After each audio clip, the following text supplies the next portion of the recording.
Hi, I'm currently in Vancouver and I'm about to take one of the most scenic drives in the whole of Canada and actually potentially in the whole of the world. It's Highway 99, also known as the Sea to Sky Highway.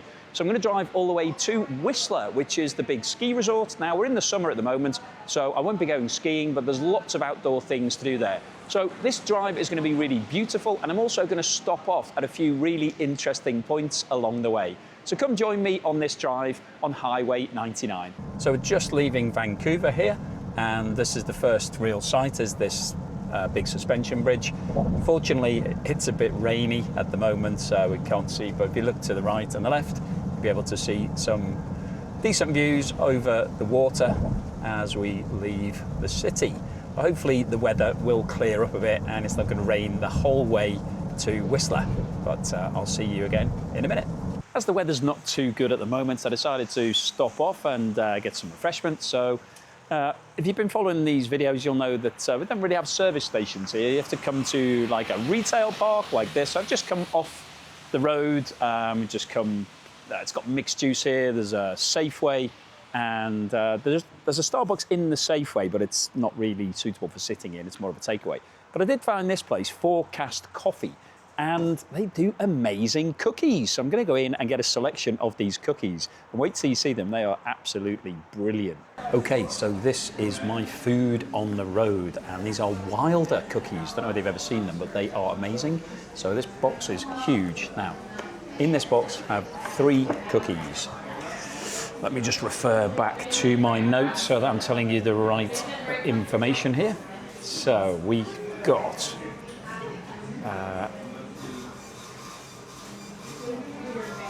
this one is a small cookie. We've then got chewy toffee almond cookie and salted chocolate chunk cookie. They are absolutely massive. And then in the other box, basically got all 6 of the cookies that they are selling here. These ones are, and I know these ones, tiramisu for this one, lemon meringue, and birthday cake. Now, it's not my birthday today, just in case you're wondering. So I'm going to have a bite of one of these. And I've also got myself a fantastic berry smoothie. Wow, that tastes good. So I think I'll start off with this one. I mean, it's absolutely massive. Let's just break a little bit off. It just looks so delicious.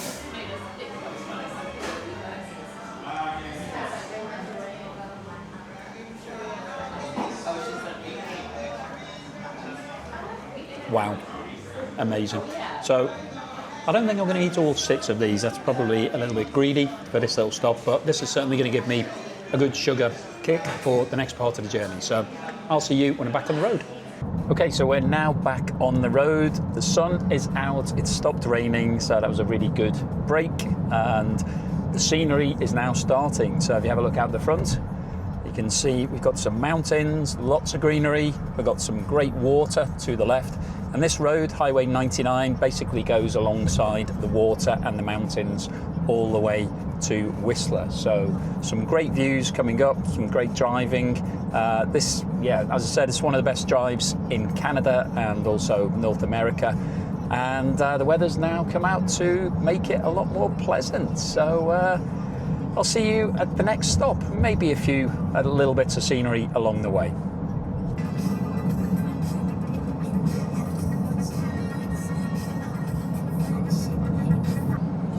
Wow, that's impressive. Some great views from here.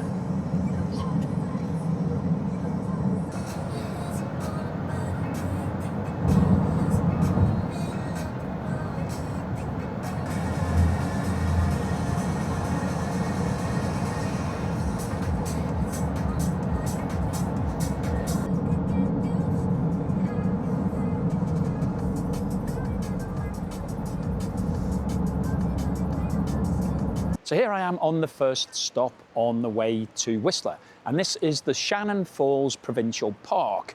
So Shannon Falls is a waterfall which is just a short walk from this car park, and this car park's just basically off the main high road. So let's head up and see what Shannon Falls is like and whether or not it's worth stopping at if you're making this drive.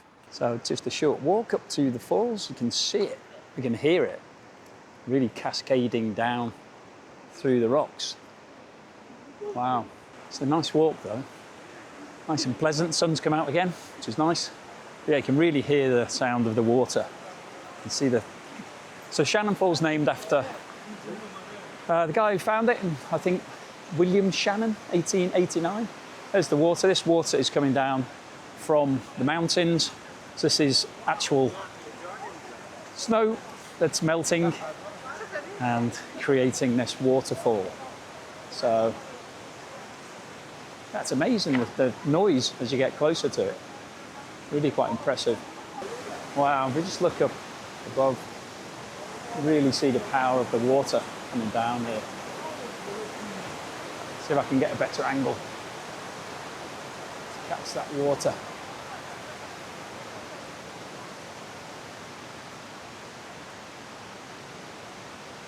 Yeah, this is really impressive, really nice. Just think we were on the road just a few minutes ago, and now we're down here experiencing the power of nature.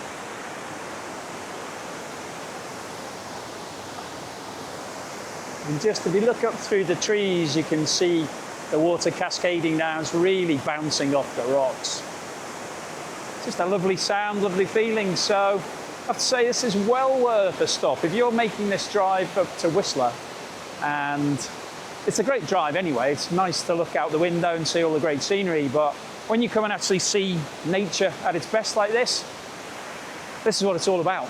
This is fantastic. So I definitely recommend coming to Shannon Falls. And as you saw, it's literally maybe a 1-minute walk from the car park. So and it's accessible, it's flat, so you don't have to be a climber, you don't need to do anything, be super fit to be able to get here. So definitely recommend this. This is something fantastic. If you walk a little bit further on, there's actually a platform up here. You can see on this platform, and you get an amazing view of the power of this waterfall. So, and there's loads of really great trails here. So bring your walking shoes, and you can have a little wander about. It's a really great place to spend some time, and it's completely free. There's actually a really nice trail to walk on alongside this waterfall. This does require a bit more effort. You can see the waterfall through here. Yeah, these steps have been made quite nicely. It's a really nice place to come and spend a bit of time, break up the journey. Yeah, it's great. Great scenery, some great trees. Obviously been a few storms here in the past. Yeah, and you've got the backdrop of the waterfall all the way along. Really enjoying this. A really nice place to come to. And the weather today is sunny, has been raining, but it doesn't really matter. Get yourself some gear. It keeps the rain off. I think we're going to get another even closer aspect on this waterfall here, which is the payoff for the climb I've just done. Yep, here we go.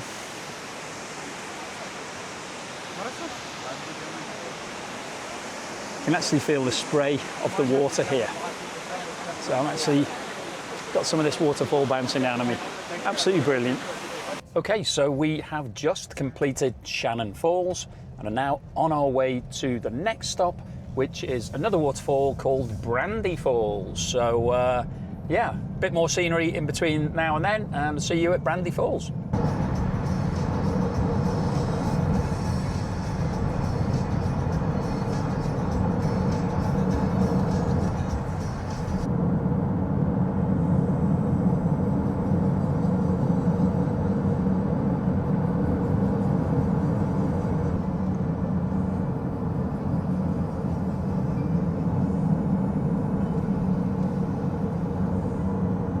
Okay, the next stop is Brandywine Falls, also known as Brandy Falls by the locals.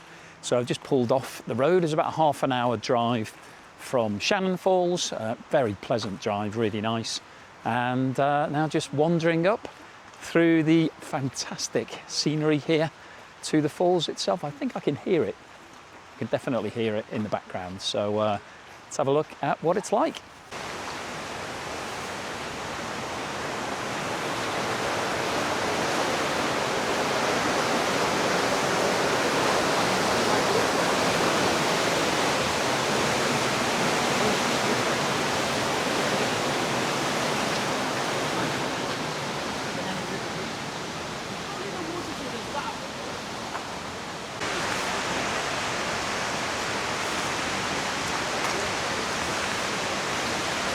So here I am at the falls, and it's very different to the falls we've just been to. We've got a big viewing platform here I'm standing on. Lots of people here. It's a big drop down here, really big drop. And you can see the falls behind me. So it's a continuous falls going straight out. Really spectacular, actually. If I do a quick spin around, you can see the view here, really spectacular. Yeah, really quite impressive. I'll just do a quick spin around like this. You can see the view. And it's a long way down there.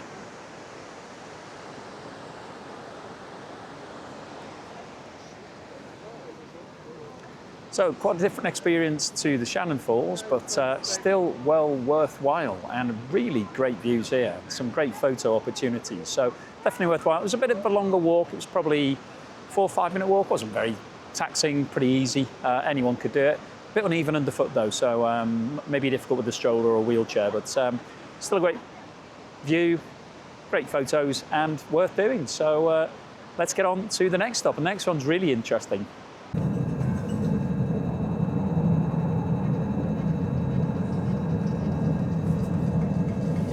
Okay, so the next stop on this route is the Sea to Sky train wreck. So this was a train wreck that actually occurred in 1956. That's become a bit of an art exhibition because a lot of graffiti gets done on these train carriages.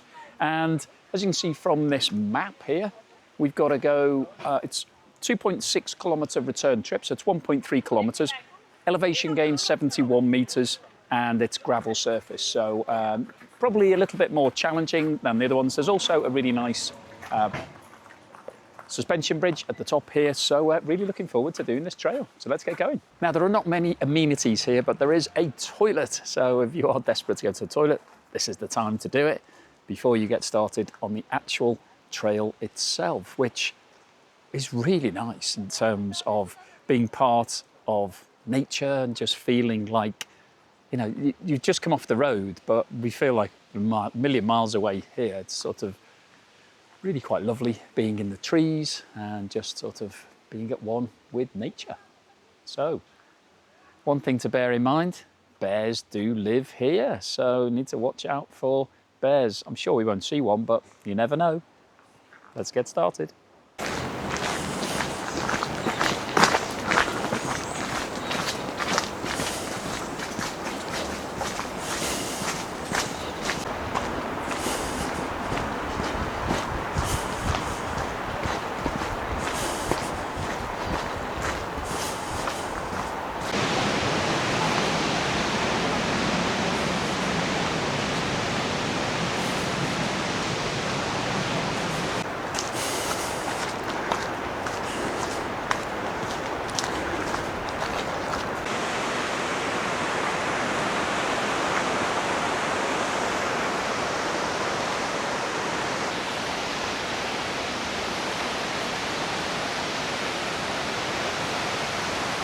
Okay, so here's the first part that we've been looking for, the suspension bridge. And this is pretty cool, running over a fast-moving part of the water. And yeah, classic plank. It's got some steel cables, so looking pretty good. And the water's flowing really fast. Very impressive, really nice actually. What a great view. Bridge is moving a little bit. There's somebody else on it, but what a fantastic view of the river and the bridge.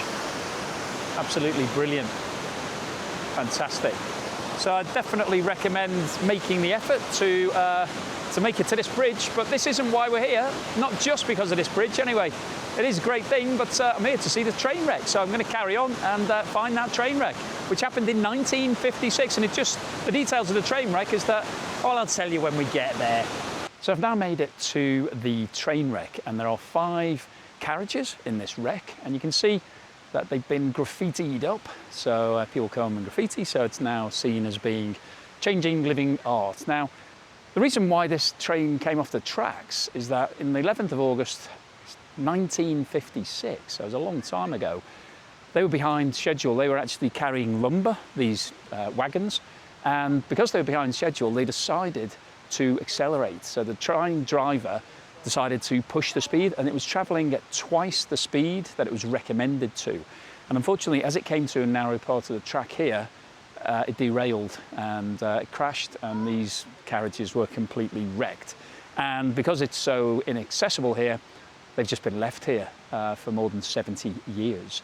But it's quite an interesting find in the woods. You know, you come through the woods, you go over that suspension bridge. Let's take a closer look at these carriages, so you can see quite a bit of damage. Yeah, so it must have been travelling at quite a speed to get all mashed up. And of course, it was travelling through a forested area, so not great. If you're going to come off the rails, it's going to cause some damage.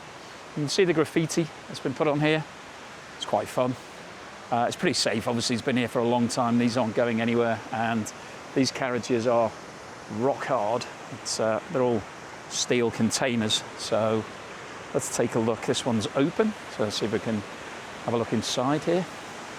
See what it looks like. I'll give you a flavour as to. So there you go. So it's pretty. All the metal is still intact. Obviously, everything. If there was wood at the bottom here, that's all decayed a long time before. But yeah, you can see how horrific this crash must have been. It was pretty cool. Quite a good find here in the woods. So it's taken me around about maybe 10 minutes, 15 minutes of walking through trail, not particularly challenging, a little bit up and down, and it's well worth it. I think there's 5 carriages here, spread across quite a big area, so you can have a little walk around, quite pleasant. We've got the river running behind us where the suspension bridge was as well. So definitely worth thinking about if you're doing the drive from Vancouver up to Whistler. Don't just batter through and make the whole journey in one hit. Stop off and see some of the things that we've seen today, because it really does break up the journey, but also it's much more fascinating, it's interesting, and you're at one with nature. You know, let's not forget, I'm in the middle of the trees, I'm in the forest here, I've got the river running behind me, absolutely fantastic. So thank you for watching this video all the way through to the end. Please give me a thumbs up if you haven't done so already. Please subscribe to the channel if you're not already a subscriber. I'll see you again next time.